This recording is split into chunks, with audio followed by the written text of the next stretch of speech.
Hello and welcome to Nice Work Pal. I am Jim, and behind the camera, as always, is my every person that comes out tired, Dawn. Say hello, Dawn. Hello, Dawn. And we're here at Epcot, and we're gonna start where a lot of people start and shouldn't, Spaceship Earth. Let's go.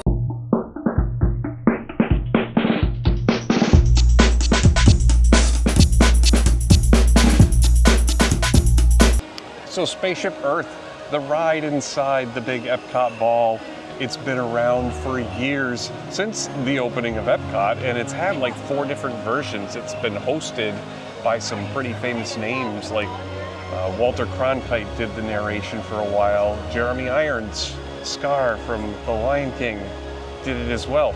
And right now, Judi Dench is the voice. She's been there since like 2007. The ride was due to get some sort of overhaul for the big reimagining of Epcot, and thanks pandemic, it didn't happen. So we're stuck with the old version for a while, but it's still pretty popular. And Dawn, I don't think we've ever really, focused on it. Not really. So we'll take a ride and we'll bring you along. Okay. Your time machine will slowly rotate back and may stop momentarily. For your safety, remain seated at all times. During your slow-moving journey, your time machine will slow. Welcome aboard.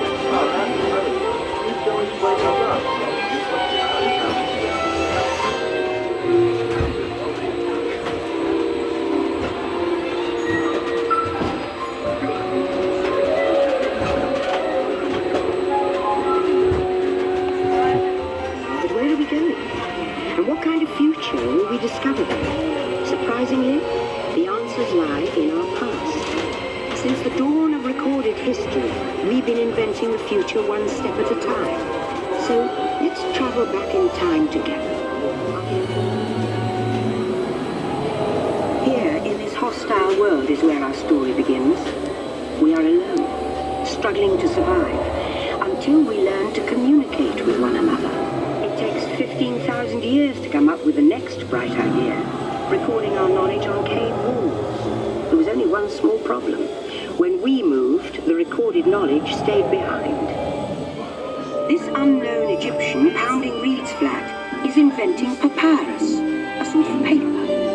Papyrus, in turn, creates better record keeping, plans, designs, and unfortunately taxes.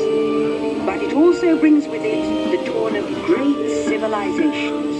At this point, each civilization has its own form of writing, which none of the others can understand. But the Phoenicians, who trade with all of them, have a solution.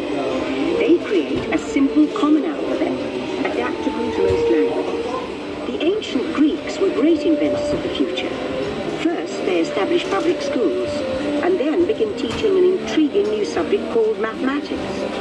And with math comes mechanical technology and the birth of the high-tech life we enjoy today. With lessons learned from the Greeks, the Romans create a powerful empire. To move their armies around, they build a system of roads all over the known world. Rome built the first World Wide Web, and it's leading us into the future. But then we hit a roadblock. Rome falls, and the great library of Alexandria in Egypt is burned. Much of our learning is destroyed, lost forever. Or so we think. It turns out there are copies of some of these books in the libraries of the Middle East, being watched over by Arab and Jewish scholars. Call it the first backup system. The books are saved, and with them our dreams of the future. In the meantime, here in Europe, monks toil endlessly recording books by hand. But that is about to change. In 1450, Gutenberg invents the movable type printing press. Now knowledge can travel as fast as these new books, and travel they do. Books make it easier to invent the future in every field, and the result is an incredible explosion of innovation we call the Renaissance. And soon people all over the world are sharing life's most important moment faster than ever before.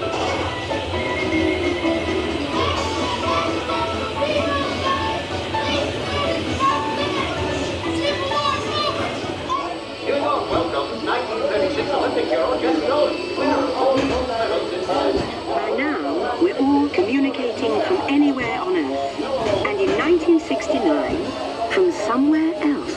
It's one small step for man, one giant leap for mankind. To send a man to the moon, we had to invent a new language, spoken not by man, but by computers. At first, very large, very expensive computers, but we see the potential. What if everyone could have one of these amazing machines in their own house? There's just one problem. They're as big as a house. The solution comes in, of all places, a garage in California. Young people with a passion for shaping the future put the power of the computer in everyone's hands. Together, we form a super network that glows with billions of interactions. And once again, we stand on the brink of a new renaissance. After 30,000 years of time travel, here we are, a truly global community, poised to shape the future of this, our spaceship Earth. In preparation for your return to Earth, your time machine is now rotating backward. Please remain seated. Attention, you are now rotating backward for your return to Earth. Please remain seated, time travelers. Attention, travelers. For the first time in history, all of us can have a say about the kind of world we want to live in. The choices we have made for the past 30,000 years have been inventing the future one day at a time. And now, it's your turn.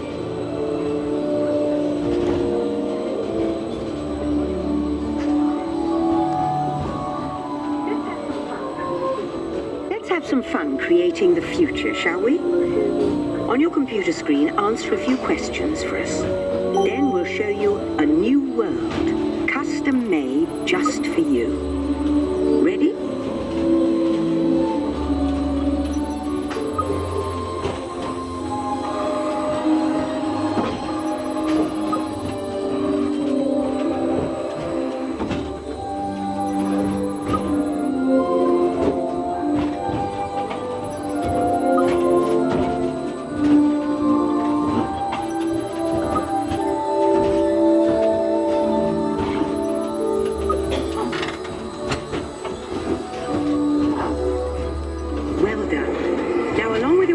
Let's add in some amazing new technology that we happen to know about.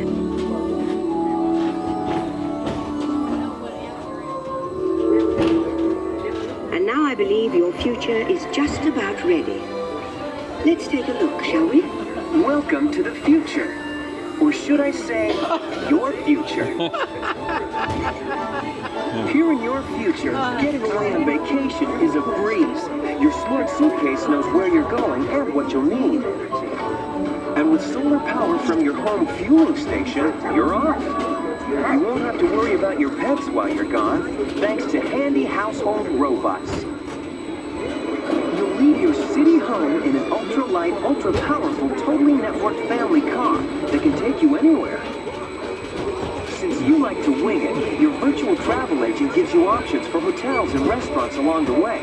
You can just relax and take things as they come. You'll never get bored on the journey because your car's holographic gaming technology keeps you connected to friends back home.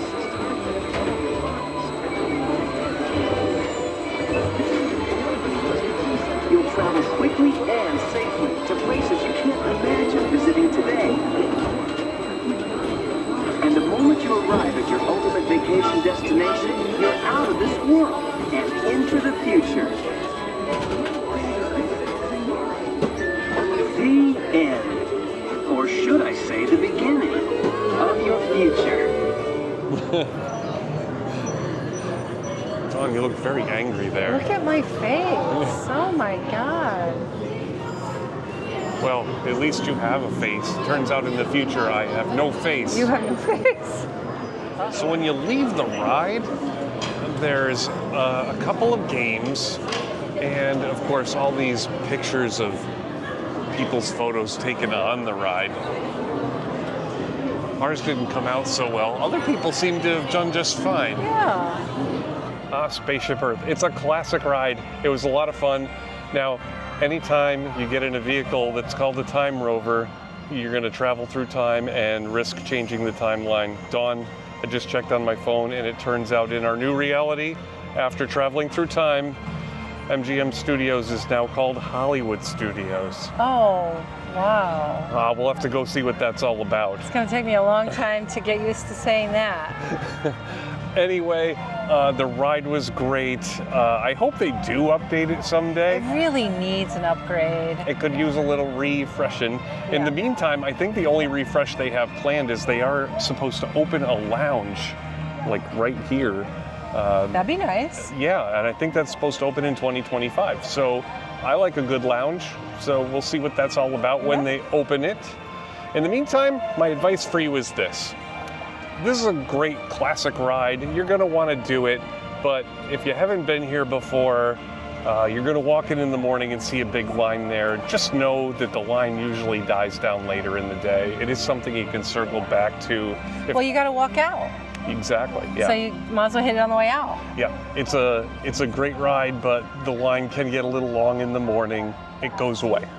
That's my 2 cents, and we hope you enjoyed coming along with us on the ride. Dawn, how'd I do today? Nice work, pal.